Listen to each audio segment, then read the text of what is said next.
مولاي صل وسلم دائما أبدا على حبيبك خير الخلق كلهم. بسم اللہ الرحمن الرحیم الحمد للہ رب العالمین والعاقبۃ للمتقین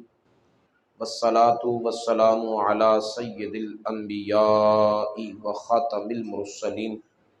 وعلی آلہ واصحابہ اجمعین،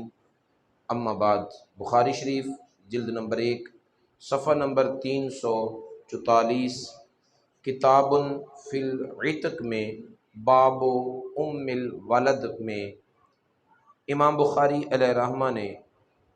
حضرت سیدہ عائشہ صدیقہ رضی اللہ تعالی عنہا سے روایت کیا ہے۔ فرماتے ہیں کہ کانا عتبہ بن ابی وقاص عاہد الی اخیہ سعد بن ابی وقاص ان یقبض الیہ ابن ولیدہ زمعہ قال عتبہ انہ ابنی فلما قدم رسول اللہ صلی اللہ علیہ وسلم زمن الفتح اخذ سعد ابن ولیدۃ زمعہ فاقبل به الی رسول اللہ صلی اللہ تعالی علیہ وآلہ وسلم۔ ابو وقاص کا ایک بیٹا عتبہ ہے اور ایک بیٹا سعد ہے۔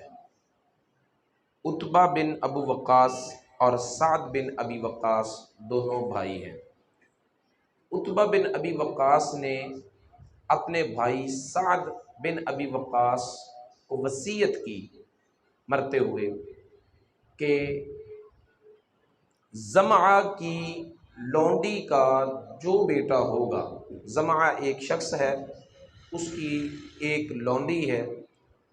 اور اس لونڈی کے پیٹ وہ حاملہ ہے، جب وہ بچہ جنے تو اس بچے کو اپنے قبضے میں کر لینا، کیونکہ وہ بچہ میرا ہے۔ یہ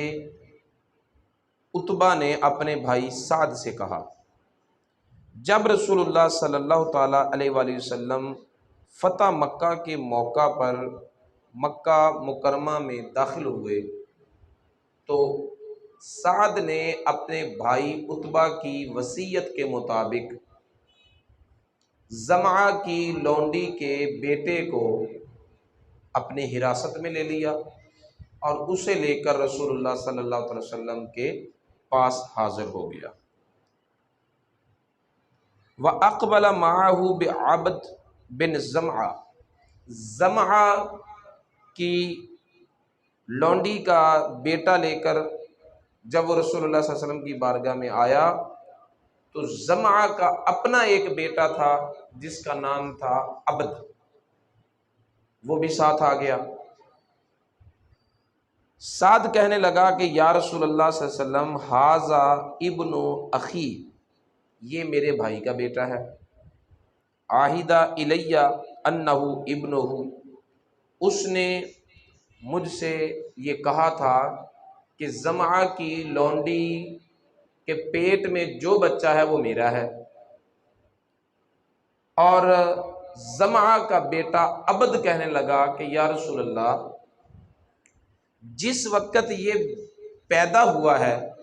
اس وقت زمعہ میرے باپ کی لونڈی تھی، یعنی وہ خرید چکا تھا، اور یہ میرے والد کے فراش پر بستر پر پیدا ہوا ہے، اس طرح یہ میرا بھائی لگتا ہے، اس لیے یہ میرا بھائی ہے، میں یہ نہیں دوں گا۔ سعد کہتے ہیں کہ یہ میرے بھائی کا بیٹا ہے، میں لے کے جاؤں گا۔ سیدہ عائشہ صدیقہ رضی اللہ تعالی عنہا فرماتی ہیں فَنَاظَرَ رسول اللہ صلی اللہ علیہ وسلم الی ابن ولیدۃ زمعہ، نبی پاک صلی اللہ علیہ وسلم نے اس بچے کے بارے میں دیکھا، غور کیا تو فَإِذًا هُوَ أَشْبَهُ النَّاسِ بِهِ، تو یہ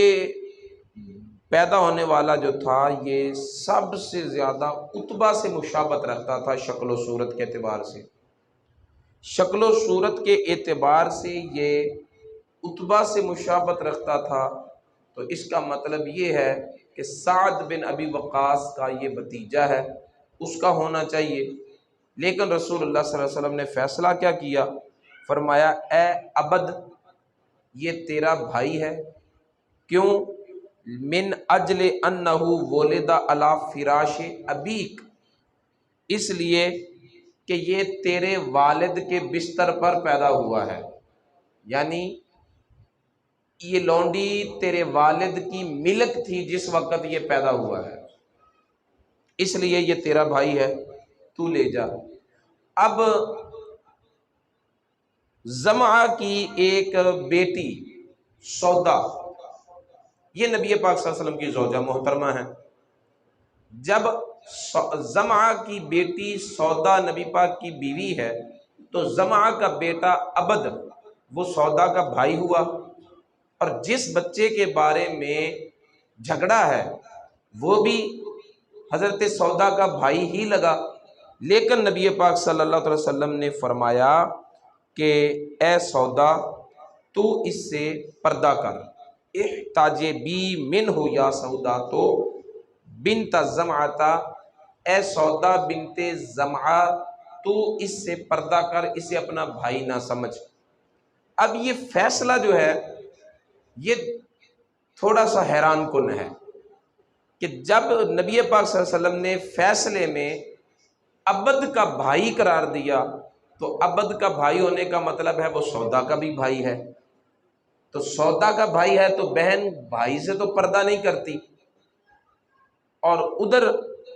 نبی پاک صلی اللہ علیہ وسلم فرما رہے ہیں کہ بیٹا اسی کا ہے جس کے بستر پہ پیدا ہوا، لہٰذا عبد تیرا بھائی ہے، تو اسے لے جا۔ ادھر حضرت سودا سے کہہ رہے ہیں کہ تو اس سے پردہ کر۔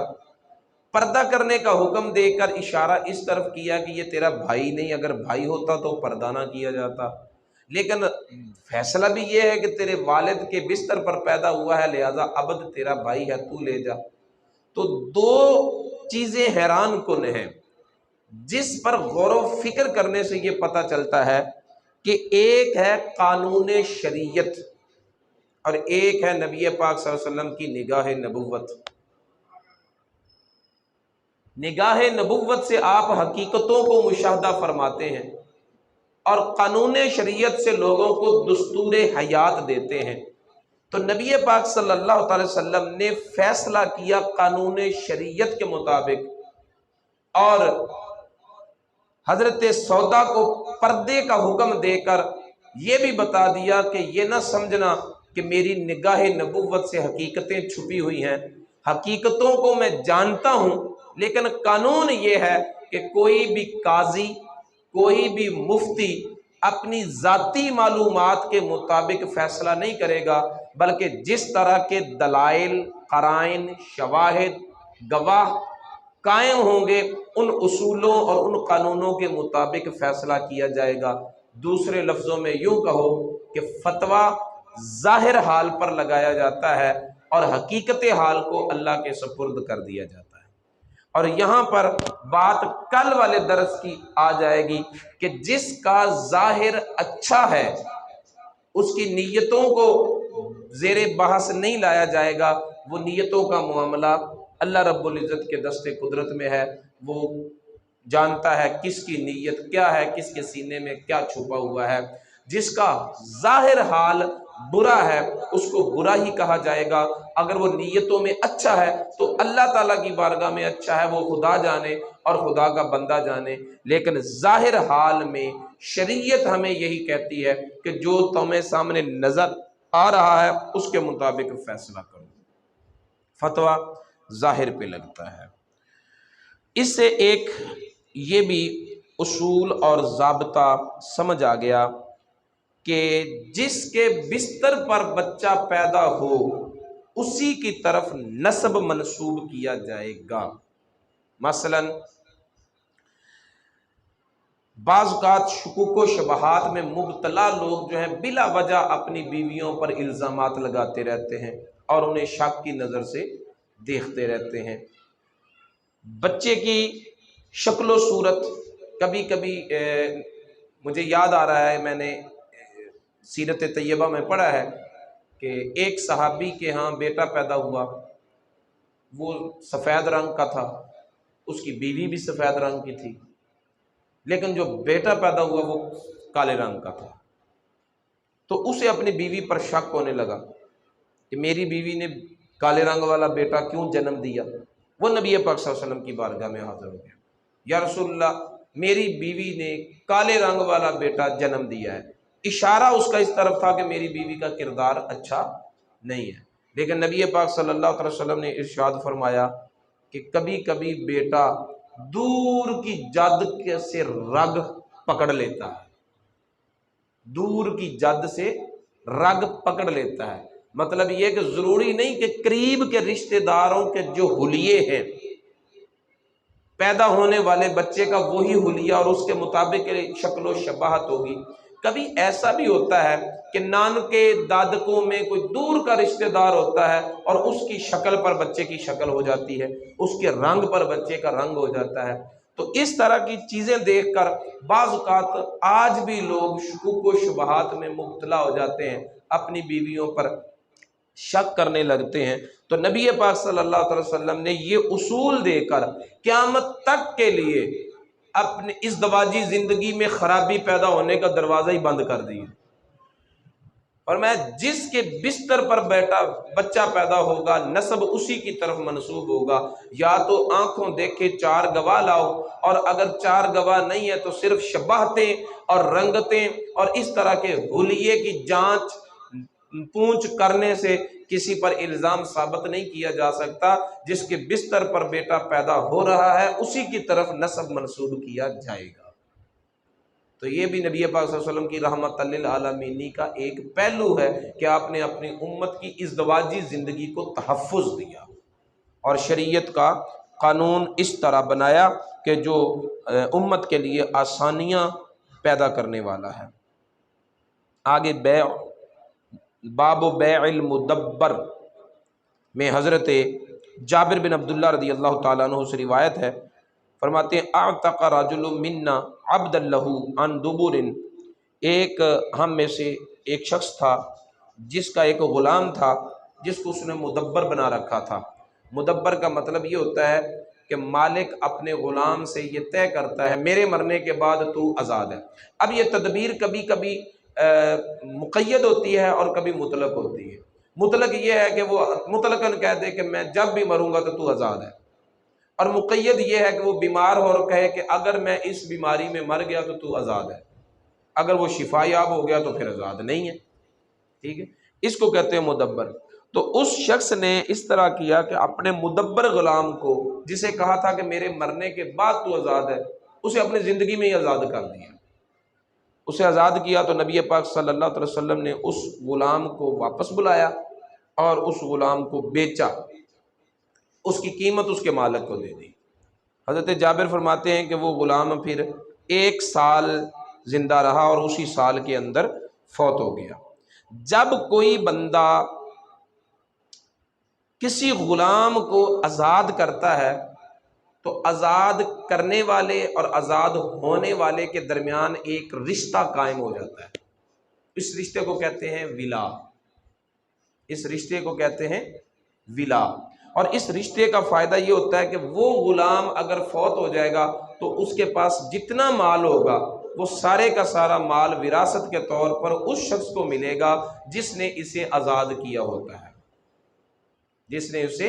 آزاد کیا ہوتا ہے۔ اب یہ ولا ایسے ہی ہے جیسے باپ کی طرف بندے کا نسب منسوب ہوتا ہے۔ نبی پاک صلی اللہ علیہ وسلم نے ولا کو نسب کی طرح قرار دیا ہے۔ جیسے اپنا نسب بدلنے والے کو ملعون کہا ہے نا، کہ جو بندہ اپنے باپ کے علاوہ کسی اور کی طرف اپنی نسبت کرے، اپنا باپ بدلے، وہ لعنتی ہے۔ اسی طرح جو غلام آزاد ہونے کے بعد اپنی ولا بدلے، آزاد کسی اور نے کیا ہو اور کہے کہ مجھے فلاں نے آزاد کیا ہے، تو اس کو بھی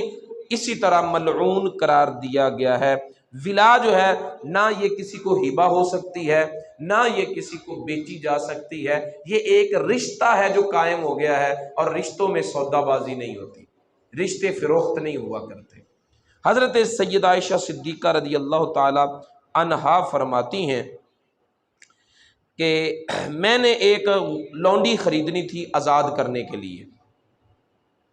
اس کا نام تھا بریرہ۔ جب میں نے بریرہ کو خریدا تو جن سے میں نے خریدا تھا انہوں نے شرط لگائی کہ تو اسے خرید کے آزاد کر دے، لیکن ولا کا حق ہمارا ہوگا، یعنی وہ رشتہ جو ہے وہ تیرے ساتھ نہیں جڑے گا، وہ ہمارے ساتھ جڑے گا۔ حضرت عائشہ صدیقہ رضی اللہ تعالیٰ عنہا فرماتی ہیں ذکرت ذالک للنبی صلی اللہ علیہ وسلم، میں نے نبی پاک صلی اللہ علیہ وسلم سے عرض کی کہ یا رسول اللہ، جو اس کو فروخت کرنے والے ہیں نا وہ اس طرح کی شرط لگاتے ہیں، تو نبی پاک صلی اللہ علیہ وسلم نے فرمایا اعتقیھا فإن الولاء لمن اعتق الورق فاعتقتھا، فرمایا کہ اسے خرید کر آزاد کر دے، ان کی یہ شرط باطل ہے، جو غلام کو آزاد کرتا ہے اسی کے ساتھ رشتہ ولا جو ہے وہ جڑتا ہے،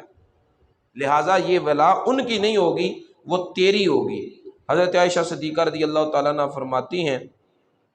کہ میں نے پھر اس کو خرید کر آزاد کر دیا۔ فدعاها النبی صلی اللہ علیہ وسلم فخیرہا من زوجہا، پھر نبی پاک صلی اللہ علیہ وسلم نے حضرت بریرہ کو بلایا، بریرہ کو بلا کر کہا کہ پہلے تو غلام تھی، اس حال میں شادی شدہ تھی، اب تو آزاد ہے، تیرا خامد غلام ہے، اگر تو اپنے خامد کے ساتھ رہنا چاہتی ہے تیری مرضی، اور اگر تو علیحدہ ہونی چاہتی ہے تو تیری مرضی۔ تو حضرت بریرہ رضی اللہ تعالیٰ عنہ کہنے لگی کہ لو اعطانی قضا و قضا ما ثبت عنده فاختارت نفسها، فرماتی ہیں اگر وہ مجھے اتنا مال بھی دینا تو میں پھر بھی اس کے ساتھ رہنا پسند نہیں کروں گی، یعنی کوئی اچھا وقت نہیں گزر رہا تھا، انہیں شریعت کی طرف سے ایک موقع ملا آزادی پانے کا، تو انہوں نے آزادی پا لی اور اپنی جان کو جو ہے وہ پسند کیا، اپنے خامد کے ساتھ رہنا پسند نہیں کیا۔ اللہ رب العزت کی بارگاہ میں دعا ہے نبی پاک صلی اللہ علیہ وسلم کی تعلیمات کو سیکھنے اور ان پر عمل پیرا ہونے کی توفیق عطا فرمائے۔ مولاي صل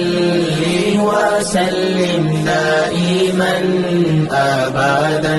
على حبيبك خير الخلق كلهم